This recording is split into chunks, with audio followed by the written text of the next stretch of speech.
arrest power is if you have a constitutional amendment. That is probably your end goal. Correct. That would be the only way in my mind, and I know in Sheriff Christopher's mind, that it could be done. And really, that's the right way. I mean, if the people of the state of Delaware, or the people of the state of Michigan, or the people of the state of Pennsylvania really think that what they want to do is divest the sheriff, their chief law enforcement officer, of the powers of arrest, the powers to protect them. The number one prerogative of government is to protect the people. That was stated by Justice Campbell in the case of White versus Saginaw Township. If that's what they want to do, okay, our Republican form of government allows them that right. It's not advised, and it's like Benjamin Franklin said, it's a republic if you can keep it. The ignorance of the people will be, their own, the sounding of their own death knell. But quite frankly, if that's what they want to do, then that they can do that. But what we're saying is, you can't do it by any other means, because that would be an unconstitutional usurpation of the people's right. And at this time, and real quick, real quick, Kelly, at this time, I at least want to open up the mic to Commissioner Bill Sage, because I had him here on hold, so I'd like to open up his mic so he can chime in as well. So, should we go? Bill, you there? Yeah, I'm here, Roger. Thank you very much. Great. Thank you. Thank you very much for holding. You're welcome. I'd like to thank Sheriff Christopher as well. Sheriff, I wish we had 83 of you here in Michigan. I really do. We've only got commissioner to let everybody in on founded the Tea Party, became elected official commissioner. Led the fight, leading the fight in the NDAA nullification that gives indefinite detention provisions in federal law, National Defense Authorization Act. And I'm a pretty busy beaver. Anyway. And currently we're doing NDA nullification in the state of Michigan. And in the nullification, we have a provision for asking the Sheriff's Department not to assist in any arrest or investigation of any county citizen under Section 1021 and 1022 of the NDAA. Okay, just to fill you in. I don't have a lot of experience as far as Sheriff Departments go, but I know it's one of the most important departments and the constitutional offices in the country, and I appreciate it. With posse comitatus, the sheriff can form a posse and form a militia if need be to defend his citizens against the federal government on an overpowering issue.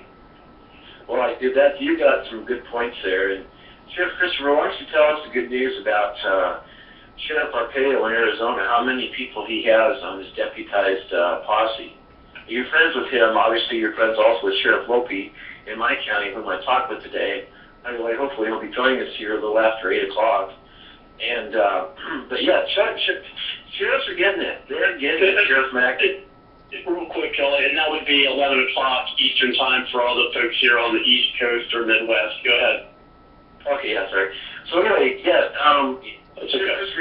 you shared some really good news with me about Sheriff Arpaio and his citizen, the deputized citizenry of Maricopa County.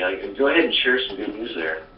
Well, that is right. I am a friend of Joe Arpaio and Sheriff Joe, and he's a national figure in so much as some of the things that he has stood for.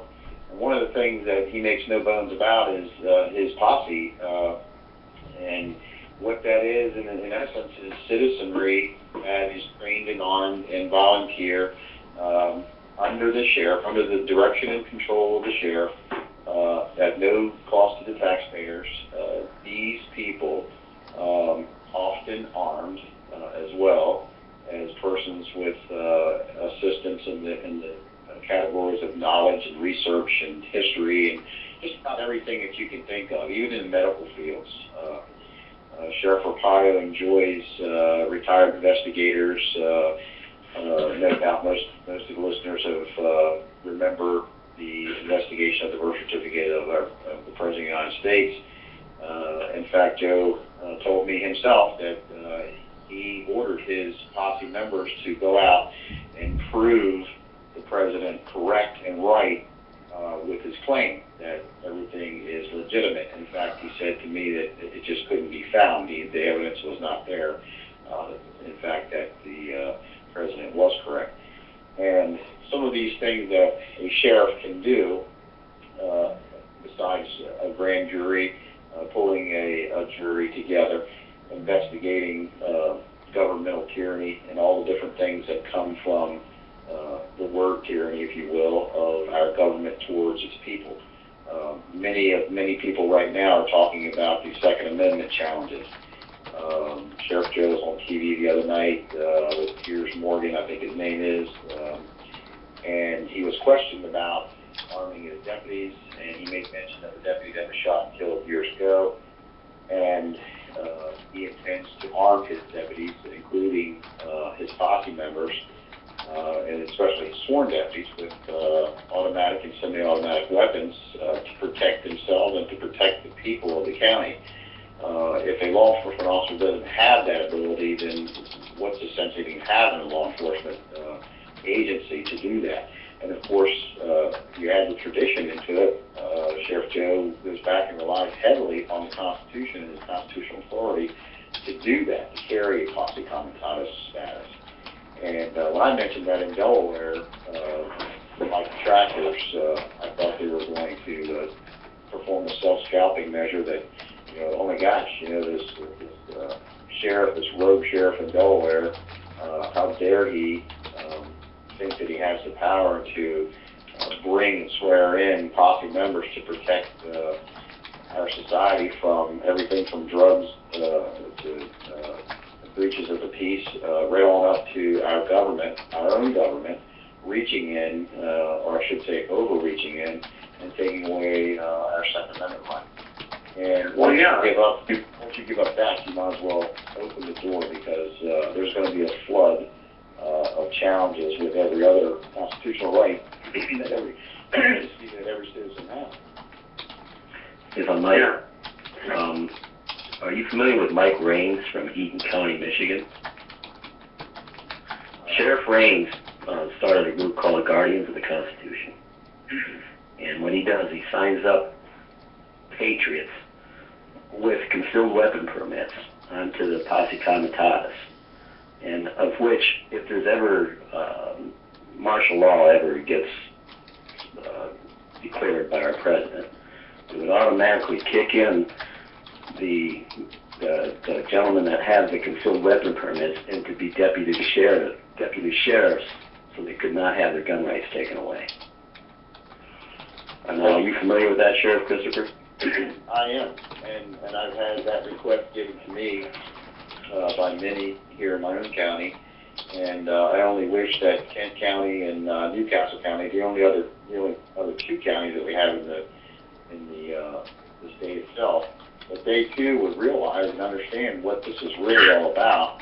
Is their duty as a law enforcement officer in their county, as an elected sheriff, to do just what you described. And that the importance of that is you have to understand the philosophy of our founding fathers to know that this is not only possible, but it's likely with regard to what we've been seeing and hearing across this country today. I mean, it's one thing that, it could be something that, and then you have the detractors, Ms. Feinstein and the rest of them saying that there is no worry. In fact, Sarah Brady lives right here in my county, in Sussex County, Delaware, and that's the wife of Jim Brady.